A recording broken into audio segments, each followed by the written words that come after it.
Assalamualaikum. Pernah nggak sih kamu lagi asyik-asyiknya jalan-jalan, tapi kok rasanya ada yang kurang gitu? Nah, di sini kita mau ngobrolin cara-cara yang gampang banget buat mengisi perjalanan kita dengan sesuatu yang lebih, yaitu nutrisi buat ruhani kita, biar tilawah Al-Quran tuh tetap jadi teman setia dimanapun kita melangkah. Pasti banyak dari kita yang ngerasain ini kan? Kita ada di tempat yang Masya Allah, pemandangannya luar biasa, dikelilingi ciptaannya yang begitu indah. Tapi, entah kenapa, di dalam hati tuh kayak ada ruang kosong. Aneh ya? Ini tuh paradoks yang sering banget dialami para pejalan, para musafir. Oke, sekarang coba deh kita putar cara pandangnya sedikit. Menjaga tilawah pas liburan itu sebetulnya bukan beban sama sekali loh. Justru, ini tuh cara kita yang paling tulus, paling indah buat bilang terima kasih ya Allah atas kesempatan buat melihat langsung keagungan ciptaanmu ini. Nah, dalam Islam, perjalanan itu kan ada istilahnya, safar. Dan safar ini maknanya dalam banget. Ini bukan cuma sekedar pindah dari kota A ke kota B. Safar itu adalah sebuah momen spesial. Waktu di mana doa-doa kita tuh lebih mustajab. Dan setiap kebaikan yang kita lakukan, nilainya jadi plus-plus. Dan landasan dari semua ini tuh sebenarnya cuma satu prinsip yang super simpel. Selalu ingat Allah. Nggak peduli kita lagi di kereta, di pesawat, di tengah pasar yang rame, atau di puncak gunung yang sunyi. Koneksi kita sama Dia itu seharusnya nggak pernah putus. Inilah fondasi utamanya. Nah, ayat ini nih, coba deh kita resapi.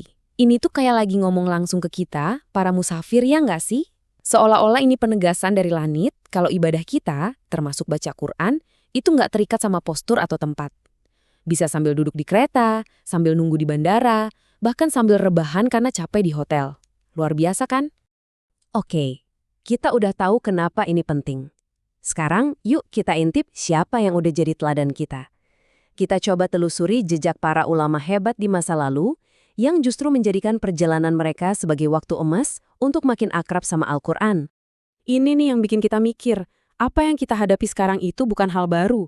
Coba lihat para ulama dulu. Mereka justru ngelihat waktu nunggu yang sering kita keluhin sebagai waktu luang yang dipaksakan, momen emas buat interaksi sama Al-Quran. Jadi, momen kosong yang kita anggap membosankan, buat mereka itu jadi momen spiritual paling produktif. Keren banget. Nah, terinspirasi dari semangat mereka, gimana caranya kita bisa terapin ini di zaman sekarang? Tenang, nggak ribet kok. Ini dia 3 tips super praktis yang bisa langsung kita coba. Simple banget kan? Ingat ya, kuncinya itu bukan di seberapa banyak halaman yang kita baca, tapi di konsistensinya.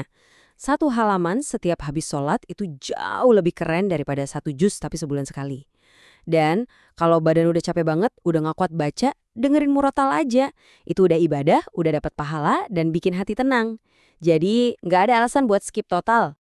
Sekarang kita coba lihat dari gambaran yang lebih besar ya. Mengaji pas lagi liburan itu bukan berarti kita mengorbankan waktu senang-senang kita. Justru sebaliknya. Ini adalah sebuah penyempurnaan. Sesuatu yang bikin pengalaman perjalanan kita jadi jauh lebih bermakna. Nah, ini dia intinya. Ini adalah keseimbangan yang sempurna. Liburan dan perjalanan itu menyegarkan mata kita dengan pemandangan-pemandangan baru. Sedangkan Al-Quran dan tilawah itu menyegarkan jiwa kita. Jadi pas dua-duanya digabungin, wah jadilah sebuah perjalanan yang utuh. Refreshnya luar dalam. Jadi, pada akhirnya pesannya sederhana banget. Jangan sampai feed Instagram kita penuh dengan foto-foto estetik, tapi catatan amalan harian kita kosong dari tilawah. Karena liburan yang paling top itu adalah liburan yang nggak cuma ngisi galeri foto kita, tapi juga ngisi hati kita dengan rasa syukur yang melimpah. Dan sebagai penutup, coba yuk kita sama-sama renungkan pertanyaan ini.